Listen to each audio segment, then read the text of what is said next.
During Knight Rider's run in the 80s, KITT popped up in a number of strange places. From an episode of Different Strokes, Saturday, Different Strokes goes Hollywood. Here's Arnold. And when he upstages Knight Rider's David Hasselhoff, the fireworks begin. Stand by to blow it up. Different Strokes. to Half Nelson,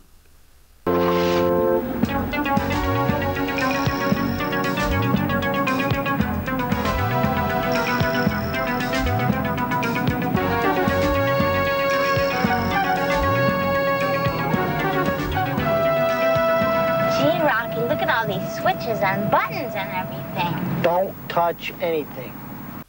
to Laughbusters, Watch the paint, Daniel.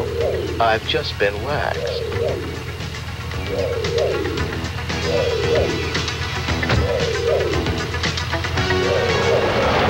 Just wait until Arnold and Willis hear about me driving Knight Rider's car.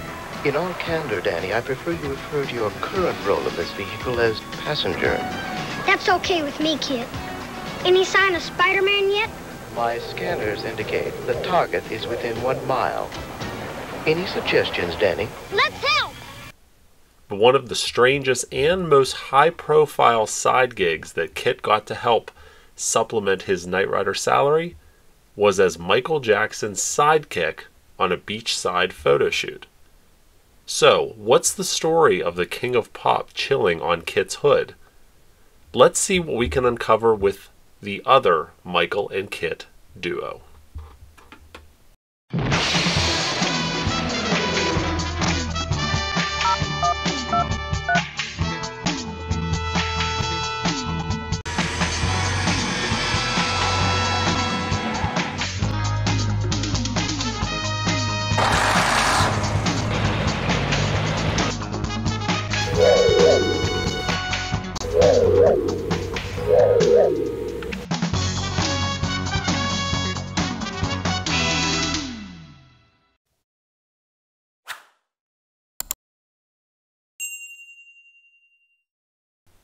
In 1984, Michael Jackson ruled the radio.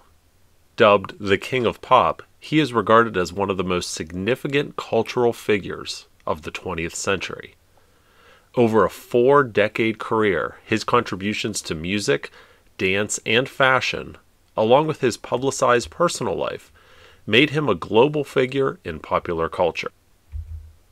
He was the 8th child of the Jackson family, and made his public debut in 1964 with his older brothers Jackie, Tito, Jermaine, and Marlon as a member of the Jackson 5, later known as the Jacksons. From July through December of 1984, the Jacksons sold out concerts around the United States and Canada with their Victory Tour. It was the only tour with all 6 Jackson brothers, even though Jackie was injured for some of it. The group performed 55 concerts to an audience of approximately 2.5 million fans. The tour reportedly grossed approximately $75 million in 1984 money. Today, that's about $220 million. And it set a new record for the highest grossing tour. Most came to see Michael, whose album Thriller was dominating the music world at the time. Many regard it as his Thriller tour, with most of the songs on the set list coming from his Thriller and Off the Wall albums. Despite its focus on Michael, the tour was named after the Jacksons' album, Victory. The album was released 4 days before the tour's first show in Kansas City and turned out to be a commercial success. However, besides some ad-libbing during the show's encore, none of the album's songs were actually performed on the tour. According to Michael's brother Marlon, Michael refused to rehearse or perform any of the songs from Victory and was also reluctant on embarking on the tour himself. It took his mother Catherine and fans to persuade him before he finally agreed. Marlon also stated that Michael had only reluctantly joined his brothers, who needed the income while he himself did not. On the tour, tensions between Michael and his brothers increased so much that at the December 9th concert, he announced that it would be the last time they would perform together, ending plans for a European and Australian leg of the tour in the spring and summer of 1985.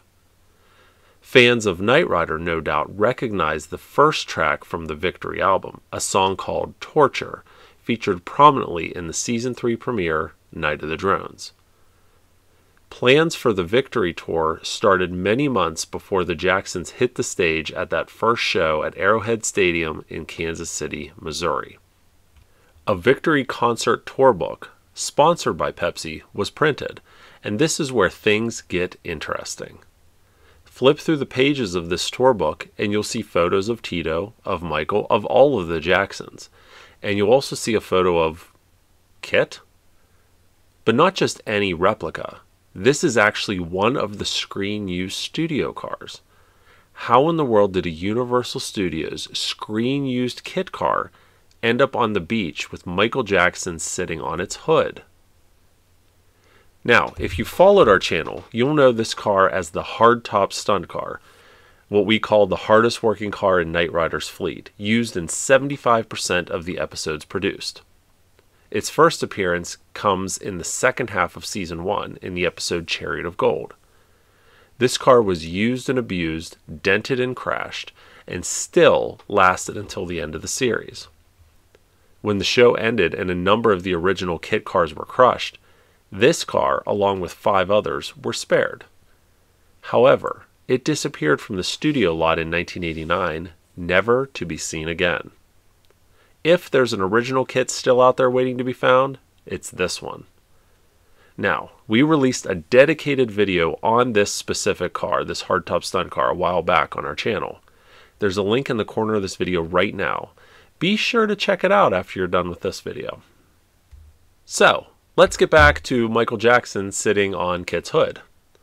I wanted to see if I could get to the bottom of this mystery. In looking at the acknowledgments section of the Victory Tour concert book, I saw the names of a couple of photographers, Harrison Funk and Don Camp.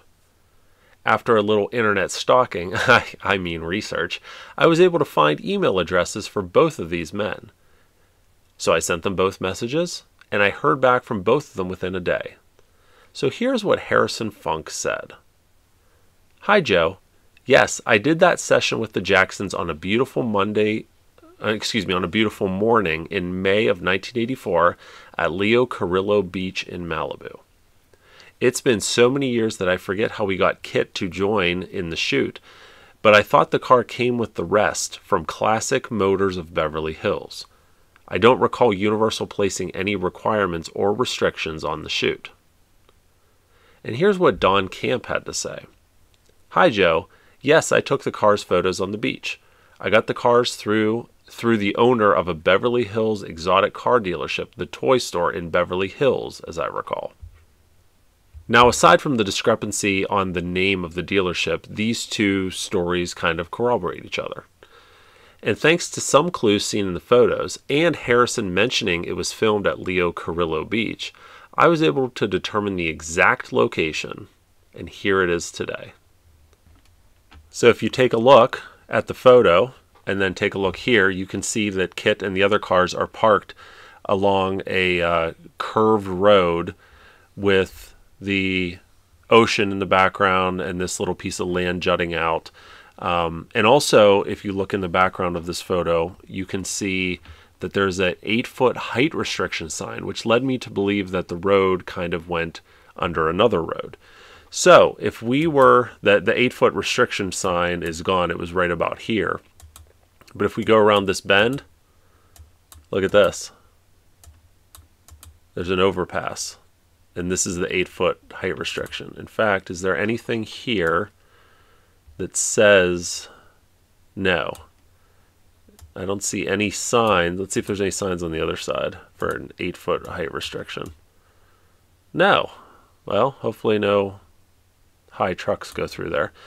But yeah, so this area right here, this curved road, matches perfectly right here with where those photos were taken.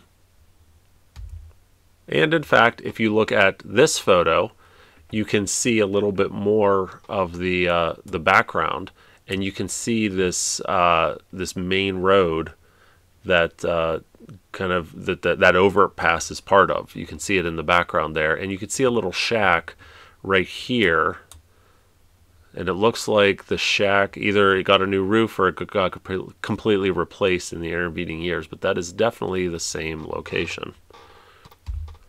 And if you take a look at this photo from a slightly different angle, you can see the rock that's jutting out of the water in the background is the same as this rock right here. So that is completely unchanged. So we know that this photo shoot was filmed in May of 1984.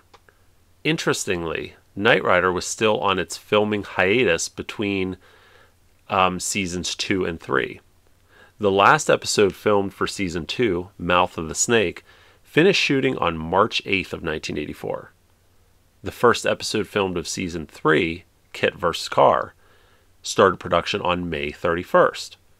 So this photo shoot took place with the hardtop stunt car mere weeks before it was needed for filming again.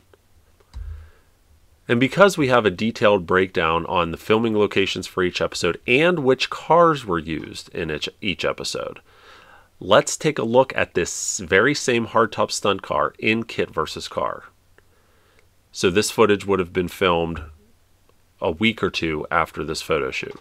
Coincidentally, one of the first scenes of this car in KITT vs. Car is this car pretending to be Car, K-A-R-R, when he escapes from the beach. It's kind of ironic, isn't it?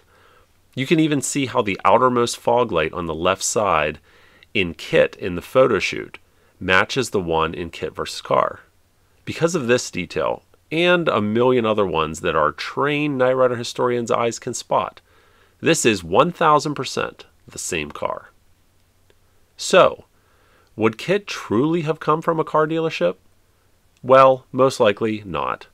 I did look up Classic Motors in Beverly Hills, and if they are the same company that Harrison mentions in his reply, they are still around today and still renting out picture vehicles. If this is indeed the same company that rented out the cars for the Victory photo shoot, my guess is the other cars in the photo came from Classic Motors, but KITT definitely came from Universal. Perhaps someone at Classic Motors, since they're in the picture car rental business, made a phone call to a contact at Universal and arranged for KITT to be included. Who knows?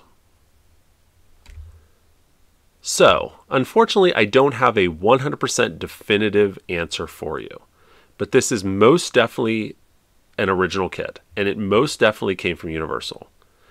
If I were to guess, and this is purely a guess, Michael Jackson was a Knight Rider fan, maybe a closet Knight Rider fan, I don't know. And with his clout and his influence of the time, he probably said, hey, we're doing this photo shoot with a bunch of cars. I would love to have KITT there. Someone on his team made a call. Maybe they phoned a friend at Universal Studios and arranged to have KITT included in this photo shoot. To me, that's how this went. All right, so that's the story of the world of the Knight Rider and the world of Michael Jackson colliding for one brief morning 40 years ago during the height of the show's popularity. And who knows, maybe this missing KITT is hidden in a garage stall at the Neverland Ranch to this day. Oh, we can only dream that this car is still out there. Maybe one day we'll find it. All right, guys, hope you enjoyed this little bit of Knight Rider history.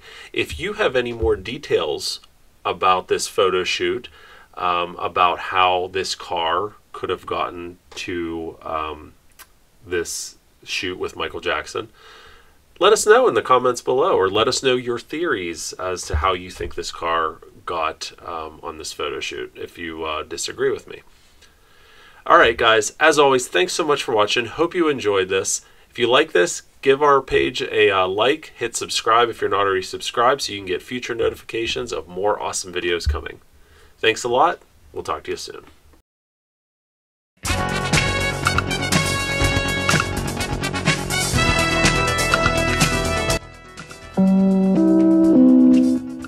Hello friends, it's me, KITT. When I'm not out fighting crime, I like to follow my friends at knightriderhistorians.com. Check it out.